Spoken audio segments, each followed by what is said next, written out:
Hello दोस्तों, आज के क्लास में हम लोग यूपी डीएलएड प्रथम सेमेस्टर के शिक्षण अधिगम के सिद्धांत विषय के वर्ष 2023 के क्वेश्चन पेपर को सॉल्व करेंगे। शिक्षण अधिगम के सिद्धांत 2 घंटे का पेपर होता है जिसमें 40 प्रश्न पूछे जाते हैं। 40 प्रश्न में 15 बहुविकल्पी, 15 अति लघु उत्तरी और 10 लघु उत्तरी प्रश्न पूछे जाते हैं। बहुविकल्पी और अति लघु उत्तरी प्रश्न 1-1 नंबर के होते हैं और लघु उत्तरी प्रश्न 2-2 नंबर के होते हैं।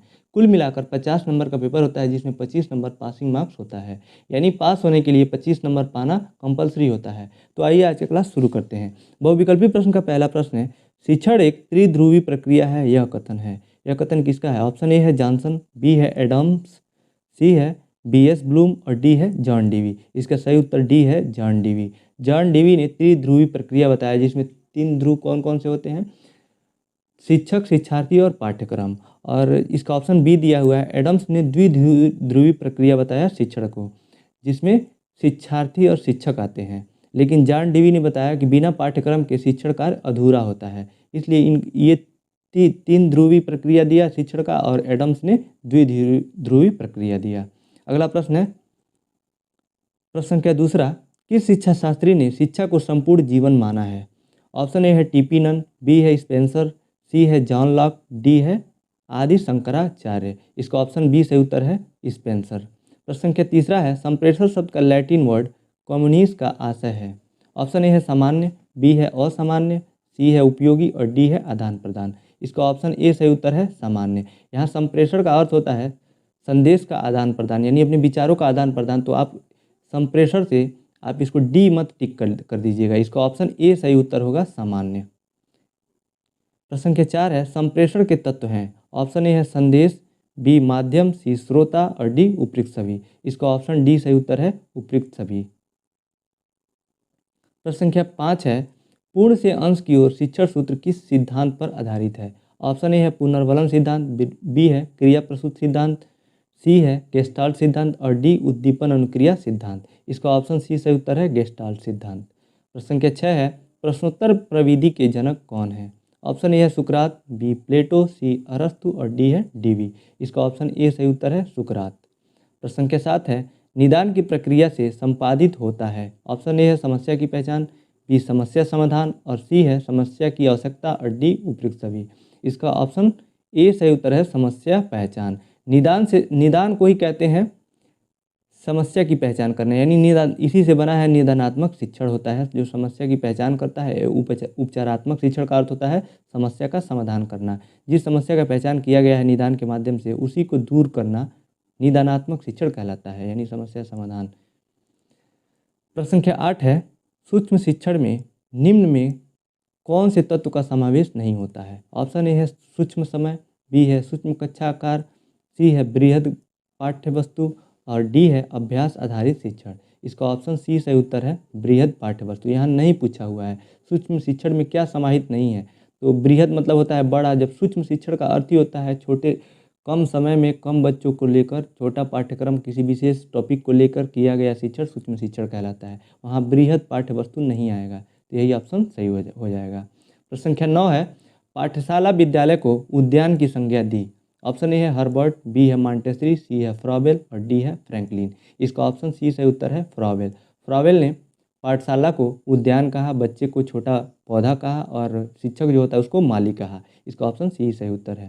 प्रश्न संख्या 10 है, व्याख्यान विधि में छात्र बने रहते हैं। ऑप्शन ए है सक्रिय, बी उत्साही, सी क्रियाशील और डी है निष्क्रिय। इसका ऑप्शन डी सही उत्तर है निष्क्रिय। व्याख्यान विधि उसे कहते हैं जिसमें शिक्षक बोलता है, किसी भी टॉपिक पे व्याख्या करता है और बच्चे चुपचाप सुनते हैं। क्योंकि वो उनका कोई क्रिया विधि नहीं होती है, वो सक्रिय नहीं होते हैं, इसलिए उनकी स्थिति निष्क्रिय होती है। इसका ऑप्शन डी सही उत्तर होगा। प्रश्न संख्या 11 है, प्राचीन कालीन शिक्षण विधियाँ थी। ऑप्शन ए है पाठ्यक्रम केंद्रित, बी है शिक्षक केंद्रित, सी पाठ्य वस्तु केंद्रित और डी है बाल केंद्रित। इसका ऑप्शन डी सही उत्तर है शिक्षक केंद्रित। प्राचीन काल में वृक्षों के नीचे शिक्षक बोला करते थे और बच्चे मौखिक रूप से सुन के उसको याद कर लेते थे या उसको उस शिक्षा को ग्रहण करते थे, इसलिए इसका ऑप्शन बी सही होता है। उसमें शिक्षक सक्रिय रहते थे तो शिक्षक केंद्रित शिक्षा हुआ करता था। इस समय जो आधुनिक काल में बाल केंद्रित शिक्षा हो रहा है, बच्चों को खेल विधि से सिखाया जा रहा है, बच्चों को सक्रिय रूप में सिखाया जा रहा है। प्रश्न संख्या 12 है, प्रस्तावना प्रश्न का संबंध है। ऑप्शन ए है विषय वस्तु से, बी पूर्व ज्ञान से, सी शिक्षक ज्ञान से और डी है अश्रृंखलाबद्धता से। इसका ऑप्शन बी सही उत्तर है पूर्व ज्ञान से। प्रश्न संख्या 13 है, बच्चों में कल्पना शक्ति का विकास किया जा सकता है। ऑप्शन ए है समूह कार्य द्वारा, बी व्याख्यान द्वारा, सी कहानी द्वारा और डी है प्रश्नोत्तर द्वारा। इसका ऑप्शन सी सही उत्तर है कहानी द्वारा। ये प्रश्न हम लोगों ने बाल विकास में भी पढ़ा था कि अति लघुत्री में पढ़ा था कि बच्चों की कल्पना शक्ति का विकास कैसे किया जा सकता है। तो वहाँ हम लोगों ने लिखा था, उत्तर में पढ़ा था कि कहानी कह के उनकी कल्पना शक्ति का विकास किया जा सकता है। इसका ऑप्शन बी सी सही उत्तर है। प्रश्न संख्या 14 है, पाठ के प्रमुख तथ्यों को बार बार दोहराना किस शिक्षण सिद्धांत के अंतर्गत आता है। ऑप्शन ए है चयन का सिद्धांत, बी है प्रेरणा का सिद्धांत, सी है आवृत्ति का सिद्धांत और डी है नियोजन का सिद्धांत। इसका ऑप्शन सी सही उत्तर है आवृत्ति का सिद्धांत। प्रश्न संख्या 15 है, पर्यटन विधि से छात्रों में विकास होता है। ऑप्शन ए है समस्या का सदुपयोग, बी है मनोरंजकता, सी बौद्धिकता, डी है निरीक्षण व अवलोकन। इसका ऑप्शन डी सही उत्तर है निरीक्षण व अवलोकन। अगला प्रश्न है जो कि अति लघुत्री का पहला प्रश्न है, शिक्षण में प्रश्नोत्तर प्रविधि का क्या महत्व है। उत्तर, प्रश्नोत्तर प्रविधि शिक्षण में एक महत्वपूर्ण भूमिका निभाती है। यह छात्रों को सक्रिय रूप से सीखने में मदद करती है, उनकी समझ एवं ज्ञान को विकसित करती है और महत्वपूर्ण सोच और रचनात्मक को बढ़ावा देती है। प्रश्नोत्तर प्रविधि। प्रश्न संख्या 17 है, बहुस्तरीय कक्षा शिक्षण किसे कहते हैं। उत्तर, बहुस्तरीय कक्षा शिक्षण एक शिक्षण विधि है जिसमें एक ही कक्षा में विभिन्न स्तरों के छात्रों को एक साथ पढ़ाया जाता है। यह उन स्कूलों में अधिक समान है जहां कम छात्र संख्या या कम शिक्षकों की संख्या होती है। यानी बहुस्तरीय कक्षा उसे कहते हैं जहां एक ही कक्षा में कई क्लास के बच्चों को बैठा के पढ़ाया जाता है, उसको बहुस्तरीय कक्षा शिक्षण कहते हैं। यहाँ पे जहाँ शिक्षकों की कमी होती है वहाँ ये प्रयोग किया जाता है, जहाँ कमरों की कमी होती है यानी क्लास की कमी होती है वहाँ पे ये किया जाता है, और जहाँ कम बच्चे जाते हैं, जैसे किसी क्लास में 4 बच्चे हैं, दूसरे क्लास में 4 बच्चे हैं, तो उनको अलग अलग ना बैठाकर एक ही साथ बैठा दिया जाता है, तो वहाँ पे इसका प्रयोग किया जाता है। प्रश्न संख्या 18 है, संप्रेषण की 4 विशेषताएं बताइए। उत्तर, संप्रेषण की 4 विशेषताएं निम्नलिखित हैं। पहला है, संदेश स्पष्ट और समझने में आसान होना चाहिए। दूसरा, संप्रेषण सीधा और संक्षिप्त होना चाहिए। तीसरा, संप्रेषण सटीक और गलतियों से मुक्त होनी चाहिए। और चौथा, संप्रेषण का प्रभाव प्राप्तकर्ता पर पड़ता है। प्रेषक प्राप्तकर्ता को कुछ सोचने, महसूस करने या करने के लिए प्रेरित करता है। ये 4 विशेषताएं हो गई संप्रेषण का। संप्रेषण का अर्थ होता है विचारों का आदान प्रदान। किन्हीं दो व्यक्तियों के बीच विचारों का आदान प्रदान को संप्रेषण कहा जाता है। प्रश्न संख्या 19 है, बाल केंद्रित शिक्षण का क्या अर्थ है। उत्तर, हेडिंग लिखेंगे बाल केंद्रित शिक्षण। बाल केंद्रित शिक्षण एक शिक्षण दृष्टिकोण है जो बच्चों की रुचियों, आवश्यकताओं और क्षमताओं को ध्यान में रखकर शिक्षा प्रदान करता है। इस दृष्टिकोण में बच्चों को सक्रिय और सीखने की प्रक्रिया में भाग लेने के लिए प्रोत्साहित किया जाता है। बाल केंद्रित शिक्षा उसे कहते हैं कि उसमें बालक को केंद्र में रखकर शिक्षा दिया जाता है, उसी के अनुसार बच्चा जो चाहता है उसी के अनुसार उसको शिक्षा दिया जाता है। जैसे बच्चा कई बार पढ़ने के मूड में नहीं होते हैं तो उनको खेलने, उस समय खेल खिलाया जाता है, खेल खेल में सिखाया जाता है। इसी को बाल केंद्रित शिक्षण कहते हैं। प्रश्न संख्या 20 है, सूक्ष्म शिक्षण से क्या तात्पर्य है। उत्तर, हेडिंग लिखेंगे सूक्ष्म शिक्षण। शिक्षण कौशल विकसित करने और सुधारने के लिए एक प्रशिक्षण तकनीकी है। यह शिक्षण की एक छोटी इकाई पर केंद्रित होता है, जैसे कि एक अवधारणा या एक कौशल, और शिक्षकों को इसे प्रभावी ढंग से सिखाने के लिए आवश्यक कौशल विकसित करने में मदद करता है। देखिए यहाँ पे ये डिफिनीशन दिया है, ये भी सही है, और आप एक और लिख सकते हैं, ऐसे लिख सकते हैं कि सूक्ष्म शिक्षण कम समय में कम बच्चों को लेकर एक निश्चित टॉपिक पे दिया गया या किया गया शिक्षण सूक्ष्म शिक्षण कहलाता है। यह बहुत कम समय के लिए होता है, तो ये भी सूक्ष्म शिक्षण का एक परिभाषा हो जाएगा। अगला प्रश्न है, प्रश्न संख्या 21, शिक्षण सामग्री का वर्गीकरण कितने भागों में किया गया है। उत्तर, शिक्षण सामग्री का वर्गीकरण 3 भागों में विभाजित किया गया है, जो इस प्रकार है। पहला है दृश्य सामग्री, दूसरा श्रव्य सामग्री, तीसरा श्रव्य दृश्य सामग्री। प्रश्न संख्या 22 है, पुनर्वलन को परिभाषित कीजिए। उत्तर, पुनर्वलन एक शिक्षण विधि है जिसमें छात्रों को एक अवधारणा या कौशल को बेहतर ढंग से समझने और याद करने के लिए बार बार अभ्यास करने के लिए प्रोत्साहित किया जाता है। यह विधि इस सिद्धांत पर आधारित है कि सीखना दोहराने और अभ्यास से होता है। देखिए, पुनर्वलन का अर्थ होता है कि बच्चे से जैसे कि मान लीजिए कुछ पूछ रहे हैं, आप बच्चा बता दिया तो उसको प्रोत्साहन देना, उसकी तारीफ़ करना या फिर उसको शाबाशी देना, इसी को पुनर्वलन कहते हैं। इससे बच्चे में साहस पैदा होता है और वो उसके अंदर से डर खत्म होता है और वो बेझिझक बोल पाता है क्लास में। अगला प्रश्न है, प्रश्न संख्या 23 है, अनुदेशन का क्या आशय है, समझाइए। उत्तर, अनुदेशन एक ऐसी प्रक्रिया है जिसमें ज्ञान, कौशल और व्यवहार को विकसित करने के लिए निर्देश और मार्गदर्शन प्रदान किया जाता है। यह शिक्षा का एक महत्वपूर्ण घटक है और इसका उपयोग विभिन्न प्रकार के संदर्भों में किया जाता है, जैसे कि विद्यालय तथा कार्यस्थल में। प्रश्न संख्या 24 है, शिक्षण के अभिप्रेरणा सिद्धांत से आप क्या समझते हैं। उत्तर, शिक्षण के अभिप्रेरणा सिद्धांत के शिक्षार्थियों में सीखने की इच्छा और उस उत्साह को समझने और बढ़ाने का प्रयास करते हैं। ये सिद्धांत शिक्षकों को यह समझने में मदद करते हैं कि छात्र क्यों सीखते हैं और वे छात्रों को अधिक प्रेरित और व्यस्त रखने के लिए रणनीति विकसित करने में मदद करते हैं। प्रश्न संख्या 25 है, प्रश्नीकरण कौशल के किन्हीं दो घटकों का नाम लिखिए। उत्तर, प्रश्न कौशल के दो घटक निम्नलिखित हैं। पहला है निर्माण प्रक्रिया और दूसरा है प्रस्तुतिकरण। यहाँ पे केवल दो घटकों के नाम ही पूछा है, तो आप निर्माण प्रक्रिया और प्रस्तुतिकरण लिख देते हैं तब भी आपको एक नंबर मिल जाएगा। लेकिन हमने यहाँ इनके बारे में भी ऐड कर दिया है जिससे कि आपको समझ में आ जाएगा निर्माण प्रक्रिया होता क्या है। निर्माण प्रक्रिया में है, प्रश्नों का निर्माण सरल विधि, सरल भाषा में होना चाहिए, प्रश्नों का आकार छोटा होना चाहिए तथा स्तर के अनुकूल होना चाहिए। और दूसरा है प्रस्तुतिकरण।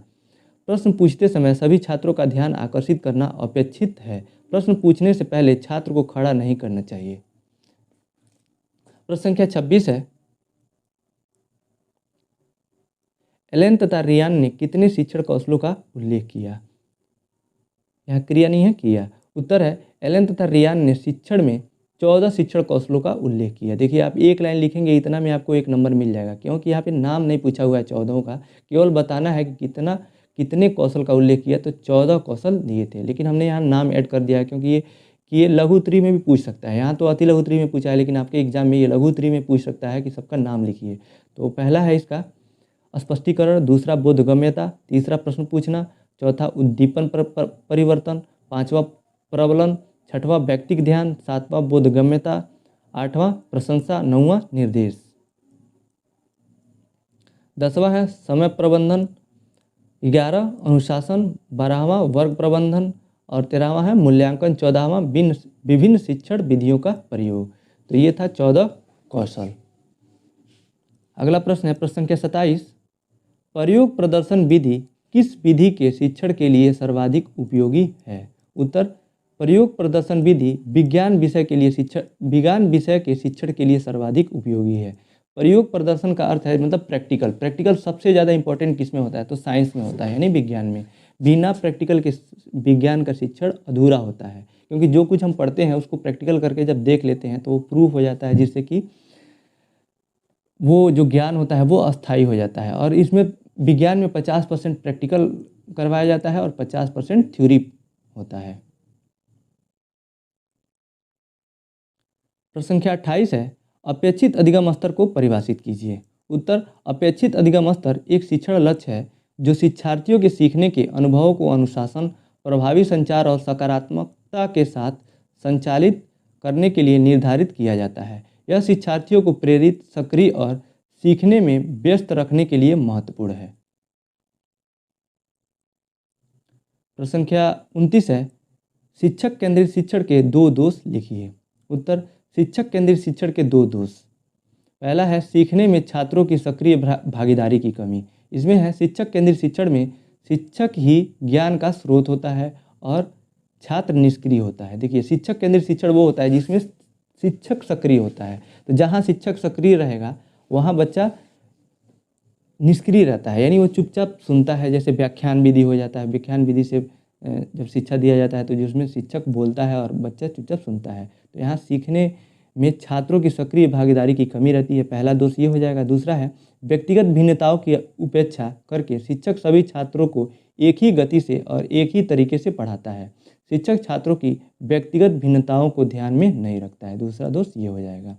प्रश्न संख्या 30 है, शिक्षण अधिगम सामग्री के रख रखाव में क्या सावधानी रखनी चाहिए? उत्तर, शिक्षण अधिगम सामग्री के रख रखाव के लिए उनका भंडारण, मरम्मत एवं उपयोग करना चाहिए। देखिए 1 नंबर का प्रश्न है, आप ये इतना लिखेंगे तो 1 नंबर मिल जाएगा। इसके अलावा आप लिख सकते हैं कि शिक्षण अधिगम सामग्री को सूखे स्थान पर रखना चाहिए और उसको जंगले के पास नहीं रखना चाहिए। जिस भी कक्ष में रखा जा रहा है, जंगले के पास रखा जा रहा है तो उस जंगले को बंद रखना चाहिए और वहाँ पे फिनाइल की गोली रखना चाहिए अंदर, जिससे कि चूहे ना काटे। ये सब सावधानियाँ आप लिख सकते हैं।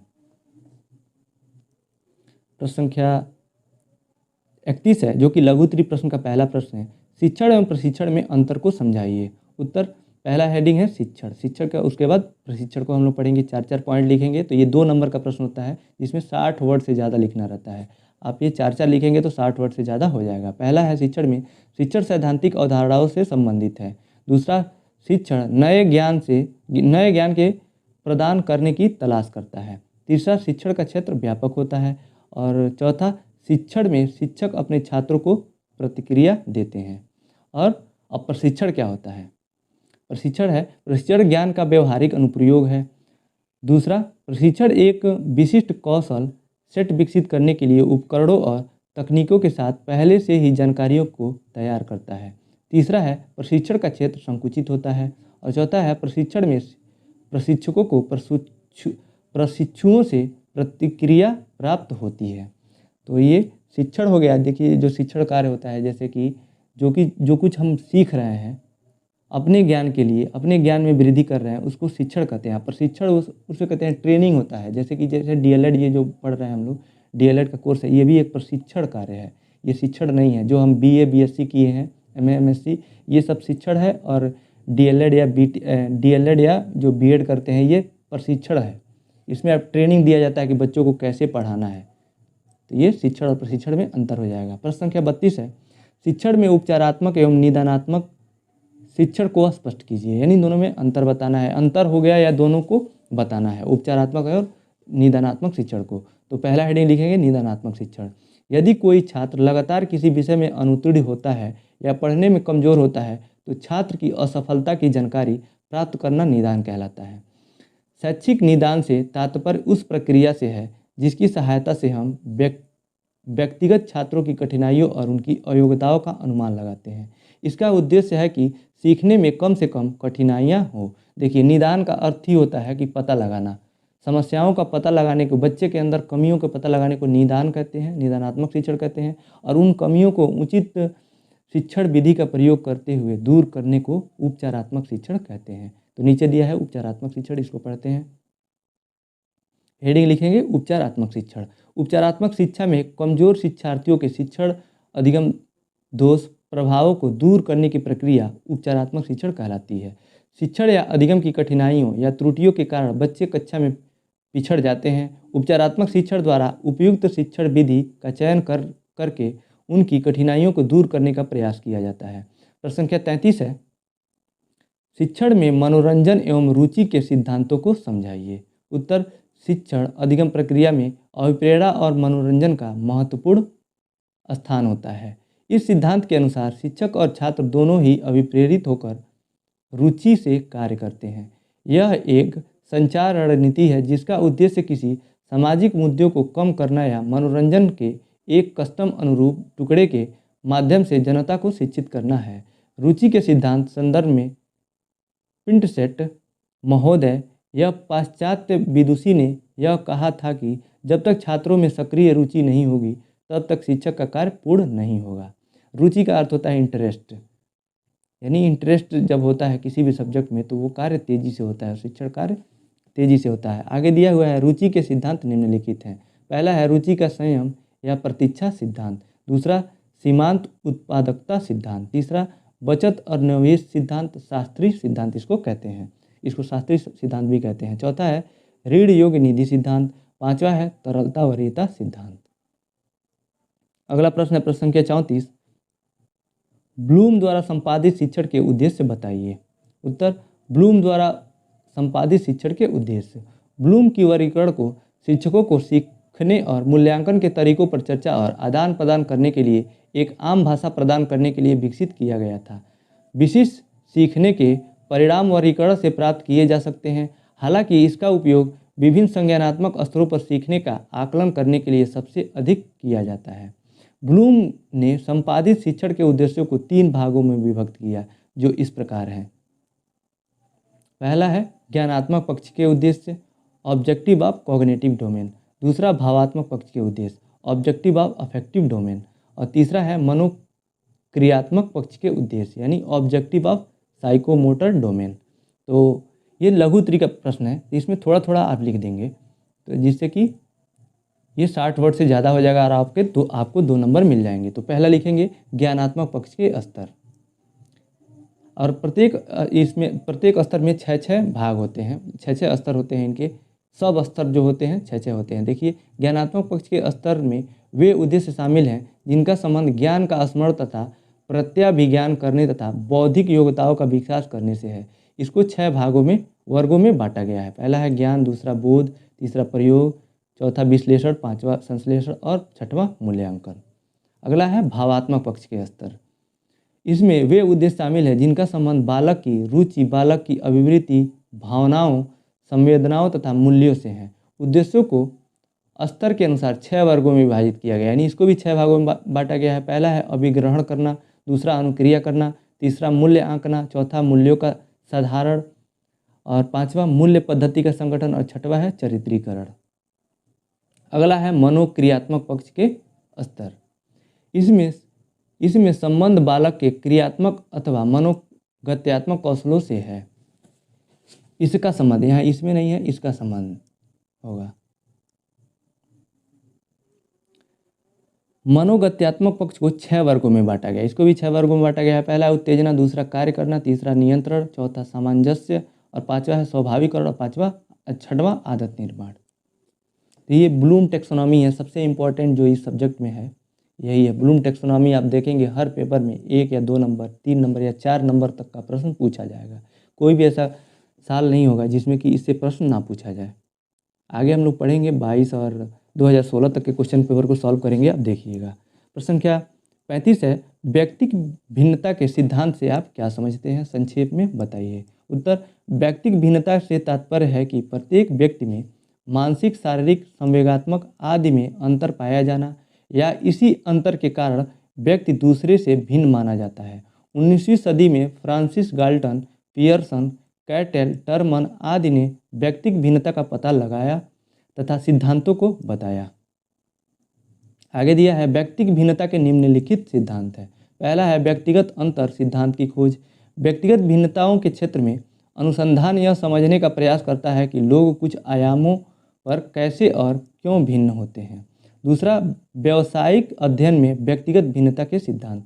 व्यवसाय में व्यक्तिगत मतभेद महत्वपूर्ण हैं क्योंकि वे नियुक्ति प्रक्रिया से लेकर टीम सहयोग और प्रदर्शन तक कंपनी के संचालन के विभिन्न पहलुओं को प्रभावित कर सकते हैं।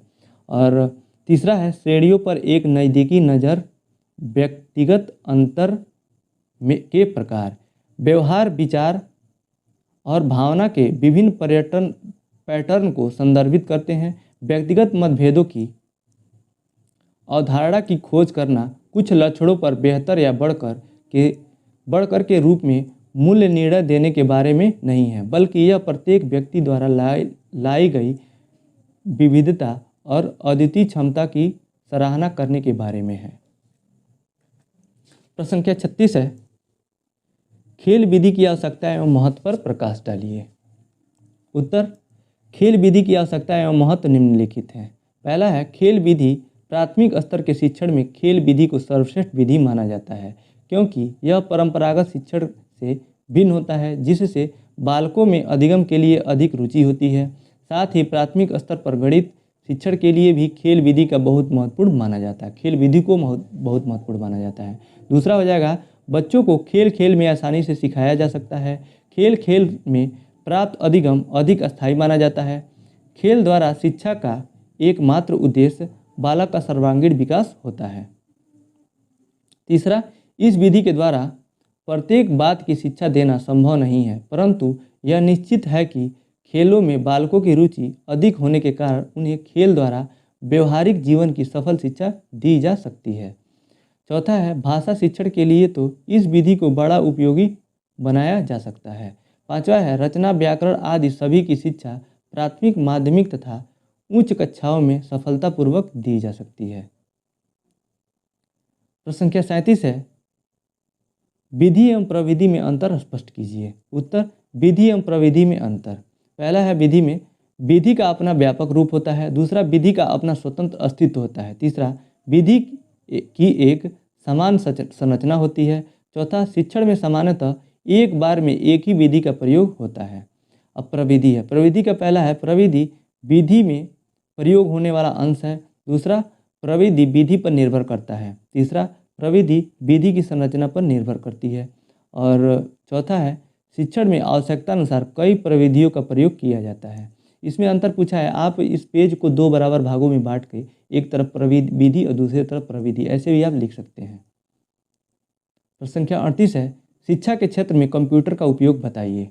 उत्तर, शिक्षा के क्षेत्र में कंप्यूटर का उपयोग निम्नलिखित है। पहला है शिक्षा के क्षेत्र में कंप्यूटर के माध्यम से शिक्षक एवं शिक्षार्थियों को विभिन्न तथ्य, आंकड़े तथा सूचनाएं प्राप्त होती हैं। दूसरा, कंप्यूटर में विभिन्न सूचनाओं तथा आंकड़ों का भंडारण किया जा सकता है तथा उसे लंबे समय तक सुरक्षित भी रखा जा सकता है। तीसरा है कंप्यूटर सूचनाओं तथा आंकड़ों को प्रदान करने वाली एक विश्वसनीय तार्किक मशीन है।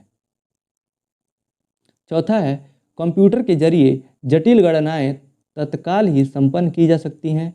और पांचवा है कंप्यूटर पर बच्चों को अनुक्रियाएं करने का अवसर प्राप्त होता है। छठवां, कंप्यूटर से सीखने की प्रक्रिया सरल तथा प्रभावपूर्ण बन जाती है। प्रश्न संख्या 39 है सहभागी शिक्षण के उद्देश्य बताइए। उत्तर, सहभागी शिक्षण के उद्देश्य। पहला है सहभागी शिक्षण के माध्यम से छात्र एवं शिक्षक दोनों को क्रियाशील बनाना आसान होता है। दूसरा, विषय वस्तु के प्रस्तुति को बोधगम्य एवं सरल बनाना है। तीसरा, छात्रों को अस्थायी ज्ञान प्रदान करना है। चौथा, छात्रों के बहुमुखी विकास को सुनिश्चित करना। पांचवा, छात्रों में सृजनात्मकता, तार्किकता, जिज्ञासा, चिंतन, मनन आदि के विकास को सुनिश्चित करना। छठवां है छात्रों की अंतर्निहित शक्तियों का विकास करना। सातवां है छात्रों के आवश्यकता अनुसार कक्षा अभ्यास का निर्धारण करना। आठवां, छात्रों के लिए कक्षा के वातावरण को रुचिकर एवं आनंददायी बनाना। नौवां है शिक्षकों की सुविधाओं, अधिगम एवं ज्ञान में समन्वय स्थापित करना। प्रश्न संख्या 40 है जो कि इस प्रश्न पत्र का अंतिम प्रश्न है शिक्षण में व्याख्यान प्रविधि को समझाइए। उत्तर, व्याख्यान प्रविधि किसी भी विषय वस्तु का गहन ढंग से विश्लेषण करना व्याख्यान प्रविधि कहलाता है। इस प्रविधि का प्रयोग जटिल विधियों को समझाने तथा सरल करने के लिए किया जाता है। व्याख्यान प्रविधि के प्रमुख घटक इसके निम्नलिखित कारक हैं। पहला है व्याख्यान को अधिक प्रभावी बनाने के लिए शिक्षक को चित्र, मॉडलों, उदाहरणों एवं तुलना के तरीकों का समावेश करना चाहिए। दूसरा है व्याख्यान सरल एवं स्पष्ट भाषा में होना चाहिए। तीसरा है व्याख्यान से पहले उद्देश्य का निश्चय करना। और चौथा है व्याख्यान स्तरानुकूल होना चाहिए। और पांचवा है व्याख्यान देने के बाद शिक्षक रुचिकर प्रश्न पूछकर ज्ञात करे कि सीखने की क्रिया हो रही है या नहीं। तो इसी के साथ आज का क्लास यहीं समाप्त होता है। इस वीडियो को देखने के लिए आपका बहुत बहुत धन्यवाद दोस्तों।